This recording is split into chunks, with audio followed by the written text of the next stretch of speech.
So, considering that I reviewed Bloodborne last week, this week I thought we'd take a 180 and review a game that was meant to be fun for the whole family, and not another trip into existential dread and horror. Not that I don't enjoy existential dread and horror, I am a fatalist after all, but even I need a break from the futility of life and the depression brought on by the foreknowledge of lifelong suffering.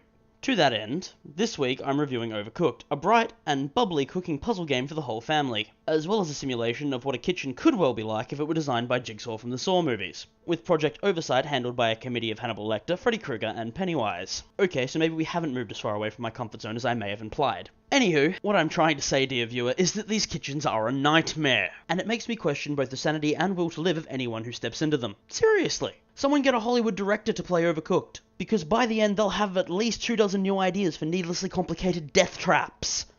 Or enough for the first 10 minutes of a new Saw movie. Not that the world needs any more god-awful Saw movies after the last one. Saw 48, The Revengeing 2, Revenge Harder. I'm actually quite glad that its sequel, Saw 49, Jigsaw's Cancerous Left Testicles Funhouse of Horror, was cancelled. But I digress. Back to Overcooked. Overcooked is an indie game, because with graphics like that, of course it darn well is. Overcooked was developed by Ghost Town Games and published by Team 17, and makes players take on the Herculean task of actually working with other human beings to accomplish a common goal. Terrifying, I know. The cooking action takes place in the Onion Kingdom, a place ruled by a talking anthropomorphic onion, which, considering that you cut up onions and serve for people to eat, raises a whole slew of uncomfortable ethical questions. Questions that Overcooked is perfectly happy to ignore, and so am I. Anyway, King Flaky Bollock also has access to time travel technology for some reason. You know, they never do explain that. I know it's a cooking game and all, but you have a machine that casually alters the laws of time? Tell me more! Also, with Overcooked being developed by Ghost Town Games, which is based in Cambridge, UK, I feel like they missed an opportunity to make the time machine a blue police box. Oh well.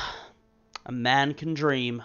A man can dream. Moving on. Once you've gone through the portal of never adequately explained plot convenience, you'll find yourself in the past. Your objective from that point on is increase your cooking skill so that you can feed the ever-peckish, a foretold bringer of doom that resembles a mix between a spaghetti monster and a desiccated testicle. And that is the limit of what you can expect for the story. So it's probably a good thing we're not playing Overcooked for the plot. No, much like Jigsaw's nightmarish ironic punishment contraptions, these puzzles can stand on their own. Overcooked's puzzles start off easy enough that a retarded chimpanzee stuffing poo up its own nose could pull them off. But by the end have gotten so knacker-manglingly difficult you'll need to double check the game hasn't castrated you at the end of some levels. However, while some levels are private punishingly hard, the actual controls aren't. Right analog stick to move, one button to boost, one to interact, and finally one to chop. It's not exactly rocket science. The controls are so simple, even someone's fat grandma could play, provided she remembered to take her Alzheimer's medication first. Overcooked also has a strong focus on co-op, which is a good thing, as playing by yourself is somehow even less fun than watching paint dry. This co-op comes in two tasty flavours, LAN co-op on PC and multi-controller couch co-op on console. The console also comes with a nifty little feature where two people can use one controller, in order to control two on-screen avatars at the same time, and if you use this feature, congratulations!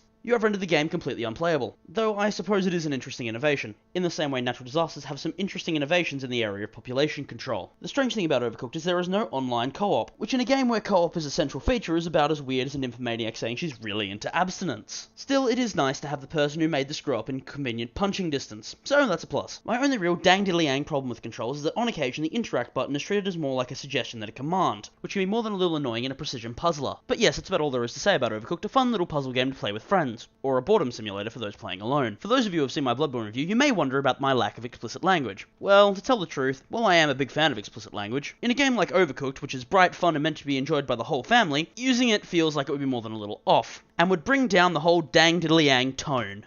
You cunt.